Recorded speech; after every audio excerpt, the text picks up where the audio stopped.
సమాజమే దేవాలయం, ప్రజలే దేవుళ్ళు. గౌరవ డాక్టరేట్ అందుకున్న డాక్టర్ రాజు నాయక్ గారు మనతో ఉన్నారు.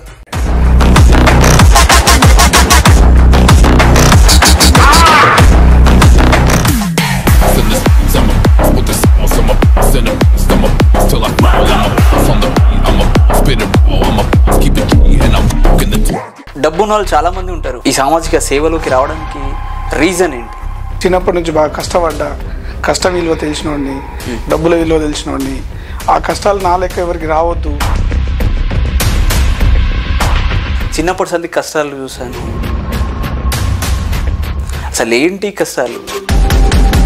2002 or 2003 వరకు కూడా నాకు లైట్లు, ఫ్యాన్లన్నీ కూడా వేరే వాళ్ళ ఇంట్లో చూడడం తప్ప మాకు ఒక చిన్న టీవీ అంటూ, చిన్న ఫ్యాన్ అంటూ లేకపోయింది. హైదరాబాద్లో ఉన్నప్పుడు హ్యాపీగా ఉన్నారా, లేకపోతే ఊర్లోకి వెళ్ళాక హ్యాపీగా ఉంటున్నారా? నాకు ఈరోజు మీ ముంగట నిలబెట్టి ఇట్లా కూర్చొని మాట్లాడేది కూడా అదే నందివనపర్తి ద్వారా తీసుకున్నా. చిన్నప్పటి సంది మీ అమ్మగారికి మీకున్న బాండింగ్ మీ ఇద్దరి మధ్య? అన్నిటికీ మించింది సర్వం అమ్మ.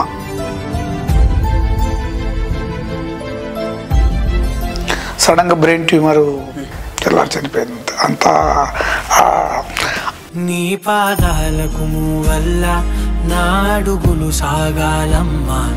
ఆ బాధని ఇప్పటికి కూడా 9 months అవుతుంది, మర్చిపోలేకపోతున్నా. అమ్మ లేని లోటు ఎవరికి రావద్దు. రాజకీయంలోకి ఎందుకు, అంటే ఇప్పుడు ఇన్ని కష్టాలు అనుభవించినప్పుడు రాజకీయంలోకి ఎందుకు వెళ్ళాలనిపించింది?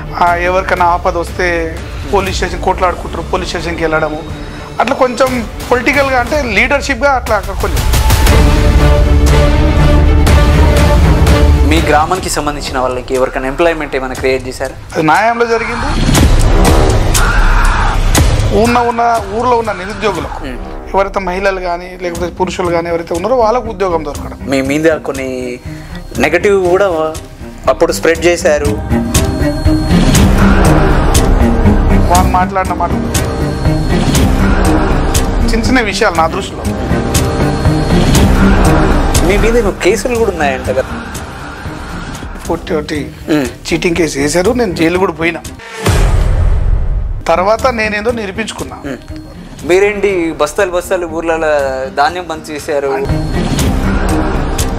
ఇంట్లోకి వెళ్ళని పరిస్థితి, కూరగాయలు తీసుకోవడానికి పరిస్థితి, అంత లాక్డౌన్, బయటికి వెళ్ళొద్దు. ఇంట్లో బియ్యం ఉందో, ఉప్పు ఉందో, తొక్కు ఉందో ఎవరికి తెలుసు. అంటే పొలిటికల్ స్ట్రాటజీ కోసం చేశారా, లేకపోతే సేవ చేసేయాలని? రమేష్ నేను ఎప్పుడైనా చూడండి, మీరు ఏంటంటే ఇప్పుడు చెప్పేటప్పుడు ఏంటంటే సర్పంచ్ చేశాను, ఎంపీటీసీ, ఎంపీపీ చేశానని పొలిటికల్ స్ట్రాటజీ. సేవ చేసే ఊరికి ఈ టైంలో ఇంకేం చేయకపోతే ఎలా? సేవ చేయడానికి మేము ఎన్నుకున్నాం, పబ్లిక్ సేవనే చేసాం. ప్రజానాయకుడా లేకపోతే డబ్బులుండి లీడర్గా ఎగుతారు చూడు, ఆ నాయకుడా మీరు? ఎదగాలనుకుంటున్నాం.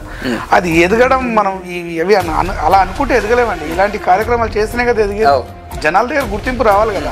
రాజకీయం ఇష్టమా లేకపోతే సమాజ సేవ చేయడం ఇష్టమా? ఈ రెండింటిలో రాజకీయం చేసుకుంటూ సమాజ సేవ చేయాలని ఉందండి. రాజకీయమే సేవ చేయడం కదా. పదవి 5 సంవత్సరాలు ఉందని వాళ్ళు బాగుంటారా, లేకపోతే జనంలో ఉండి ఎవ్రీడే జనంతోటి నడిచే వాళ్ళు ఉంటే బాగుంటుందా? అందుకే ఈ మధ్యలో ఎమ్మెల్యేలు గారు వాళ్ళ కాన్స్టిట్యూన్సీలో ఉంటున్నారు, ఎంపీలు కూడా వాళ్ళ కాన్స్టిట్యూన్సీలో ఉంటున్నారు. మరి సెకండ్ టైము మీరు ఇంత సేవ చేస్తున్నప్పుడు, ప్రజలంతా మీతో ఉన్నప్పుడు నామినేషన్ వేసి లాస్ట్ మినిట్లో ఎందుకు విత్డ్రా చేసుకోవాల్సి వచ్చింది? ఆల్ పార్టీస్ ఒకటై